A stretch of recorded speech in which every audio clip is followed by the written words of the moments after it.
Hello friend, this is Pankaj and welcome back to teaching exam study. दोस्तों, discuss करेंगे आज 1857 ईस्वी के विद्रोह के बारे में और सिर्फ फैक्ट डिस्कस करेंगे जो कि एग्ज़ाम के दृष्टिकोण से काफ़ी इंपॉर्टेंट है और एग्ज़ाम में मल्टीपल टाइम क्वेश्चन ये पूछे जाते हैं। ओनली वन लाइनर क्वेश्चन है और एग्ज़ाम के पहले 2-3 बार इस वीडियो को आप देख लें। हो सके तो 3-4 क्वेश्चन जो अगर आधुनिक भारत से पूछी जाती है, इंडियन नेशनल मूवमेंट से, तो उसमें आपको ये लाभ होगा। तो ये प्रश्न बिहार जो घटना चक्र की जो बिहार तथ्यसार बुक है उससे टू द फैक्ट ली गई है और उसी के अकॉर्डिंग हम आपको बताएंगे और सिर्फ इम्पोर्टेंट प्रश्न डिस्कस की जाएगी। तो आप वीडियो को पूरी देखें। 1857 ईस्वी का विद्रोह यानी 3 जुलाई 1857 ईस्वी को पीर अली के नेतृत्व में पटना में विद्रोह हुआ। यहाँ पे इस प्रकार से प्रश्न बनते हैं कि जो 3 जुलाई 1857 ईस्वी को पटना में जो विद्रोह हुआ था उसका नेतृत्वकर्ता कौन थे? तो उसका नेतृत्वकर्ता पीर अली हो जाएंगे।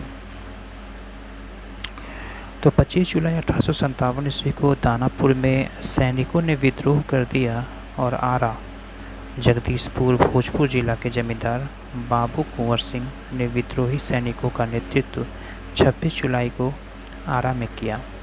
कुंवर सिंह ने पूर्व उत्तर प्रदेश तक के क्षेत्र पर अंग्रेजी राज्य को समाप्त कर दिया था। युद्ध में घायल कुंवर सिंह की मृत्यु अप्रैल 1858 ईस्वी में हुई, ये आप याद रखेंगे।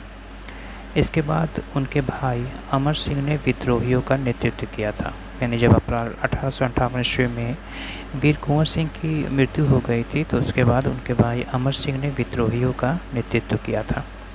वर्ष 1907 ईस्वी में बिहार टाइम्स के संपादक महेश नारायण की मृत्यु के पश्चात पृथक बिहार के लिए आंदोलन का नेतृत्व सच्चिदानंद सिन्हा ने किया था। ब्रह्मादेव नारायण, अली इमाम, मजरूल हक और हसन इमाम भी इस आंदोलन में डॉक्टर सिन्हा के साथ हो गए। चंपारण सत्याग्रह। नील की खेती करवाने वाले अंग्रेज और स्थानीय किसानों के मध्य एक समझौता होता था जिसमें किसानों को अपनी भूमि के 3/20वें भाग पर नील की खेती करनी होती थी। इसे 3 कठिया पद्धति कहते हैं। कृत्रिम रंगों के विकास के बाद नील का व्यापार लाभदायी नहीं रहा। इस कारण अंग्रेज किसानों को भूमि छोड़ने लगे और बदले में मुआवजे की मांग कर रहे थे।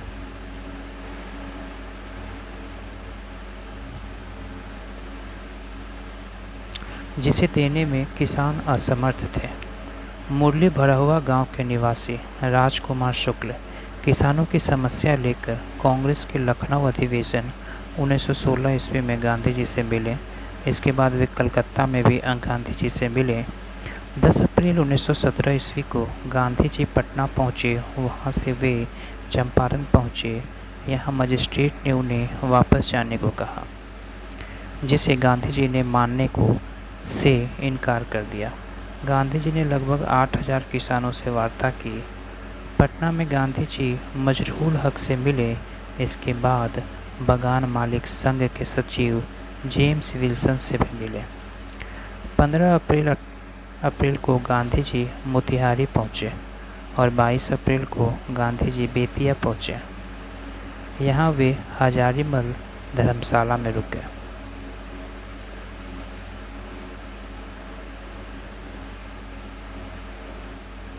गांधी जी के साथ राजकुमार शुक्ल, ब्रजकिशोर प्रसाद, रामनवमी प्रसाद, राजेंद्र प्रसाद, JB कृपलानी, प्रभु दास आदि थे। चंपारण जांच समिति में श्रीमती कस्तूरबा, डॉक्टर देव, ब्रजकिशोर प्रसाद, धरणीधर प्रसाद, अनुग्रह नारायण सिंह, रामनवमी प्रसाद, डॉक्टर राजेंद्र प्रसाद, महाराजा कृत्यानंद सिंह, महात्मा गांधी तथा FG स्लाई आदि शामिल थे। वर्ष 1918 ईस्वी में चंपारण एग्रेरियन एक्ट ने 3 कठिया कानून को समाप्त कर दिया। 24 मई 1918 को गांधी जी ने मोतिहारी आश्रम का शिलान्यास किया। खिलाफत आंदोलन। वर्ष 1919 से 1920 ईस्वी में हसन इमाम के नेतृत्व में पटना में चलाया गया था।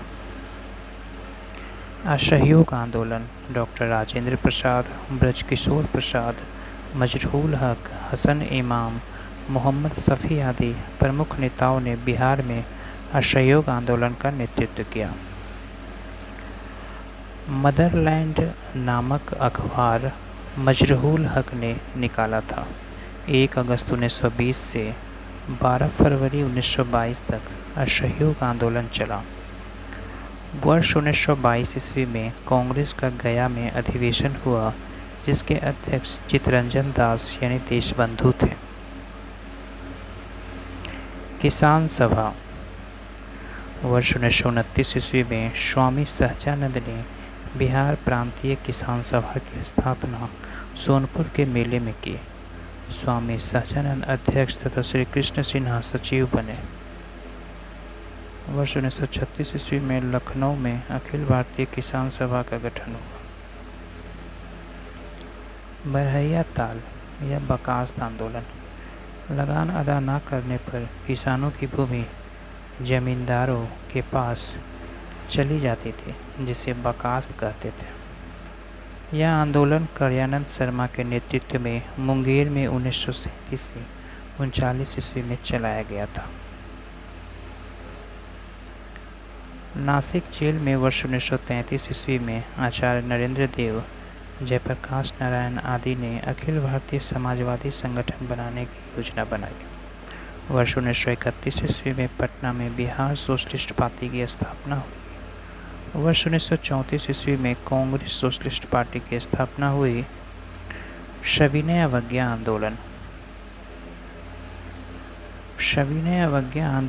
वर्ष 1929 ईस्वी में कांग्रेस के लाहौर अधिवेशन में पूर्ण स्वतंत्रता का प्रस्ताव पारित हुआ। 26 जनवरी 1930 ईस्वी को स्वाधीनता दिवस मनाया गया। राजेंद्र प्रसाद ने महात्मा गांधी की सहमति से चौकीदारी करके न अदायगी की आंदोलन चलाया। विपिन बिहारी वर्मा के नेतृत्व में सारण और चंपारण में नमक सत्याग्रह आंदोलन चलाया गया। राजेंद्र प्रसाद और JB कृपलानी ने मोतिहारी में नमक कानून भंग किया। मुंगेर के बरही में सरकारी तंत्र निष्प्रभावी हो गया था। भारत छोड़ो आंदोलन 9 अगस्त 1942 को भारत छोड़ो आंदोलन शुरू हुआ। ऑपरेशन जीरो आवर चलाकर सरकार ने सभी बड़े नेताओं को गिरफ्तार कर लिया। 11 अगस्त को पटना सचिवालय कांड में कई छात्रों की जान चली गई। छात्रों के जुलूस पर जिलाधिकारी G. आर्चर ने गोली चलवाई थी। राजेंद्र प्रसाद को बांकीपुर जेल में रखा गया था। आज़ाद दस्ते का गठन जयप्रकाश नारायण ने किया था। स्वतंत्रता प्राप्ति 9 दिसंबर 1946 को संविधान सभा के अस्थायी अध्यक्ष डॉक्टर सच्चिदानंद सिन्हा को बनाया गया। 11 दिसंबर 1946 को डॉक्टर राजेंद्र प्रसाद अध्यक्ष चुने गए और 2 जनवरी 1946 को श्री कृष्ण सिन्हा के नेतृत्व में बिहार में प्रांतीय सरकार का गठन हुआ। 26 जनवरी 1950 ईस्वी को संविधान लागू हुआ और बिहार भारत के एक राज्य के रूप में इसमें शामिल हुआ। तो ये इम्पॉर्टेंट प्रश्न की सीरीज़ थी, यानी कि MCQ टाइप की, जो कि एग्ज़ाम में रिपीटेड टाइम इससे प्रश्न बनेंगे बीच बीच में। तो आप एग्ज़ाम देने से पहले, बिहार की कोई भी एग्ज़ाम देने से पहले आप एक बार इस वीडियो को देख लें, ताकि एग्ज़ाम के पहले आप आंकड़ों को और व्यक्ति के नामों को और जो जो इम्पोर्टेंट फैक्ट है उसे आप रिकॉल कर पाएंगे। वीडियो देखने के लिए धन्यवाद। Thank you very much.